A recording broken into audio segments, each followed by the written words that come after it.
নমস্কার বন্ধুরা, আমরা এগ কারি খেতে খুব ভালোবাসি, আমরা চিকেন কারি খেতেও খুব ভালোবাসি। আর যদি দুটো মিলে যায়, না আমি চিকেন ডাক বাংলোর কথা বলছি না, সেই রেসিপি আমি অনেক দিন আগে আপনাদের সাথে শেয়ার করে দিয়েছি। ভীষণ সুন্দর সেই রেসিপি, আর এটা একদম ঝটপট তৈরি হয়ে যাবে, একদম ভীষণ ভীষণ ভালো লাগবে খেতে। মনে করুন আমাদের কাছে রয়েছে একটু চিলি চিকেনের মতন বা ছোট চিকেন পকোড়া খাই যেরকম পিস, সেই রকম কিছু মাংস, আর রয়েছে ডিম।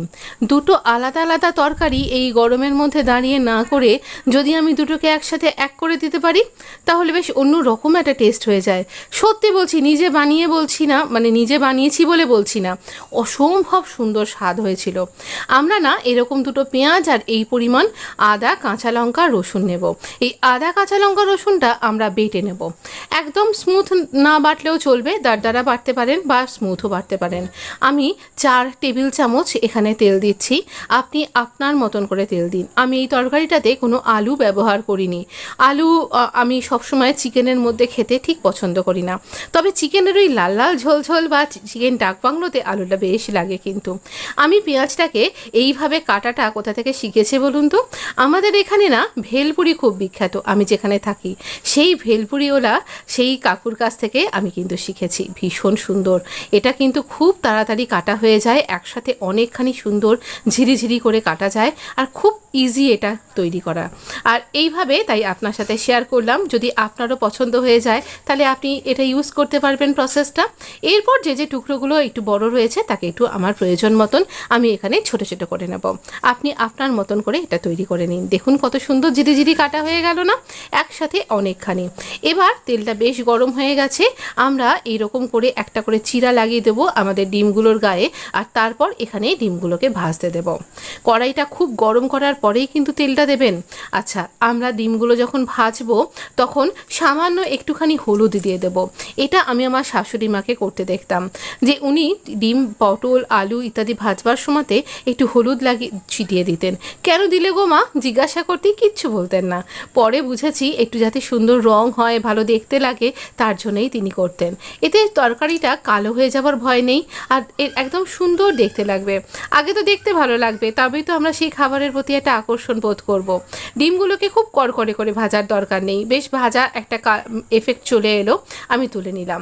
একটুখানি জিরে, শুকনো লঙ্কা আর তেজপাতা ফোড়ন হিসাবে দিলাম। খুব বেশি মশলা কিন্তু আমি এখানে দেবো না, আপনি দেখুন। আর এরপরে দিয়ে দেবো ওই যে আমরা একদম ছোট, বেশ ফোড়নটা চটচট করে আওয়াজ করবে, আর তারপরেই দিয়ে দেবো এই কেটে রাখা পেঁয়াজগুলো। এইবার ফ্লেমটা কিন্তু আমরা একদম হাই করে দিয়েছি। আমি না সবসময়তেই রান্না করার সময় খুব তাড়াতাড়িতে থাকি, কারণ যা যা রান্না আপনারা দেখেন আমার চ্যানেলে সবই হয় আমাকে অফিসের জন্য তৈরি করে দিতে হচ্ছে, সে খেয়ে যাবে, আর না হলে পারে আমি হাজব্যান্ডের টিফিন বক্সের জন্য বানাচ্ছি। এরকমই রেসিপি আমার চ্যানেলে আপনারা দেখতে পান। খুব কমই ডিনার রেসিপি সার্ভ করি আমি। তবে আমি এখানে এই বেটে রাখা আদা, কাঁচা লঙ্কা আর রসুনটা আমি দিয়ে দিলাম। আমি জল ছাড়া বেটেছি, তাই এই রকম পরিমাণ হয়েছে। এটা আপনার মনে হচ্ছে তলা লেগে লেগে যাচ্ছে, কিন্তু লেগে যাবে না, এটা ভাজা হয়ে যাবে, সব তলায় কিচ্ছু লেগে থাকবে না, সুন্দর হয়ে যাবে। টমেটো কেচাপ নিয়েছি, টমেটো বাটা নয়, টমেটো কেচাপ নিচ্ছি, টমেটো সসও নয়। টমেটো কেচাপ আর সসের মধ্যে টেস্টটা একটু অন্য রকমের থাকে। এবার পরিমাণ মতো নুন দেব, একটুখানি অবশ্যই হলুদ তো দিতেই হবে। এবার সব কিছুকে ফ্লেমটা মিডিয়াম রেখে ভালো করে কষাবো। ফ্লেম এই সময় হাই থাকলে পুড়ে যেতে পারে। এই অবস্থায় যখন কষানোটা বেশ খানিকটা হয়ে গেছে, সেই সময় চিকেনটাকে দিয়ে দেব।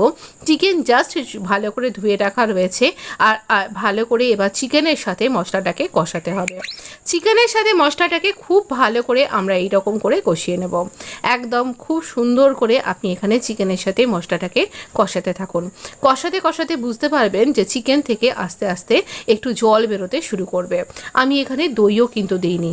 অসম্ভব সুন্দর স্বাদ হয়েছিল। আপনার কাছে যদি ফ্রিজে এখনই চিকেন আছে তাহলে কালকের জন্য অবশ্যই তৈরি করুন। এখানে দেখুন আমি একটু জায়গাটা ফাঁকা করে নিয়ে মিডলটাতে একটু চিনি দিলাম। এই চিনিটাতে একটা সুন্দর ক্যারামেল কালার আসবে, আর অপূর্ব সুন্দর স্বাদের ব্যালেন্স তৈরি হবে। কোনো চিনি মিষ্টি মিষ্টি লাগবে না কিন্তু। এবারে দিয়ে দিলাম আমি জল। এখানে চিকেনটা ডুবে যাবে সেই পরিমাণ জল দেব, কারণ আমি এটা ভাতের সাথে সার্ভ করব। আর এখানে একটু রসা রসা থাকবে, আর চিকেনটাকেও সেদ্ধ হতে হবে যাতে ডিমের মধ্যেও ভালোভাবে জুসটা ঢোকে। সেই জন্যই আমরা চিরা লাগিয়ে দিয়েছিলাম, আর সেই জন্যই আমি এখানে ডিমটাও একই সাথে দিলাম। দেখুন কেমন টকবক করে ফুটছে। আমি ঝোলটা আরও একটু ঘন করব। আমার ঝোলটা এইরকমভাবেই টকবক টকবক করে ফুটছে আর ক্রমশ আরও একটু ঘন হতে শুরু করেছে। বেশি ঘন করবার জন্য কোনো কর্নফ্লাওয়ার, ময়দা, আটা ইত্যাদি কিন্তু আমি একদমই ব্যবহার করছি না। আর আলুও নেই যে আলু স্টার্চটা এখানে যোগ হবে। এরপর আপনি কিন্তু গরম মশলা ব্যবহার করতে পারেন। আমি এখানে বিরিয়ানি মশলা দিয়েছি। এই বিরিয়ানি মশলা আপনি কিন্তু আমার চ্যানেলে পেয়ে যাবেন। এই বিরিয়ানি মশলা আর ওই টমেটো কেচাপ দুয়ে মিলে যা একটা অনবদ্য যুগলবন্দি স্বাদ তৈরি করেছিল, সেটা আপনি না বানিয়ে যদি না খান তাহলে কি করে বুঝবেন বলুন তো। তবে রাত্রিবেলায় যদি আপনি পরোটা বা রুটি খান বা লাচ্ছা পরোটা খান, তাহলে তার সাথে এটা অত্যন্ত ভালোভাবে জমে যাবে। আমি তো ভাবছি আবার একদিন এই রকম ডিনারে এই রেসিপিটা সার্ভ করব। কিসের সাথে সার্ভ করলাম তখন হয় সেটা আপনার সাথে আবার আমি শেয়ার করে দেব। আপনি অবশ্যই জানাবেন এই রেসিপিটা ট্রাই করার পর আপনার কেমন লাগলো। যদি এতটুকুনিও ভালো লেগে থাকে তাহলে অবশ্যই আমাকে লাইক দেবেন, কমেন্ট করে জানাবেন ফিরে এসে যে আপনার এই রেসিপিটা কেমন ভালো লেগেছে আর বাড়ির লোকই বা কী বললো। প্রত্যেকটা পিসই মোটামুটি সলিড পিস ছিল, তবে কিছু কিছু আমার হাড়ের পিসও রয়েছে। এটা অনবদ্য হয়েছে, একদম মাংস গলে গেছে, যেটা সলিড পিস সেটাও গলে গিয়ে জুসি হয়ে গেছে। আর কেমন মানে গ্রেভিটা হয়েছে আপনি তো নিজেই দেখতে পাচ্ছেন। আচ্ছা, আর ছিল আমাদের এতে রেসিপি ছিল, আমাদের থালায় ছিল এই বরবটির একটা সুন্দর রেসিপি, যেটা নারকোল দিয়ে আমি তৈরি করেছিলাম। এই রেসিপি আপনি আমার চ্যানেলে পেয়ে যাবেন, তাই আজকে আর শেয়ার করলাম না। আপনি ভালো থাকবেন, সুস্থ থাকবেন। ধন্যবাদ বন্ধু, আপনাকে অনেক ধন্যবাদ।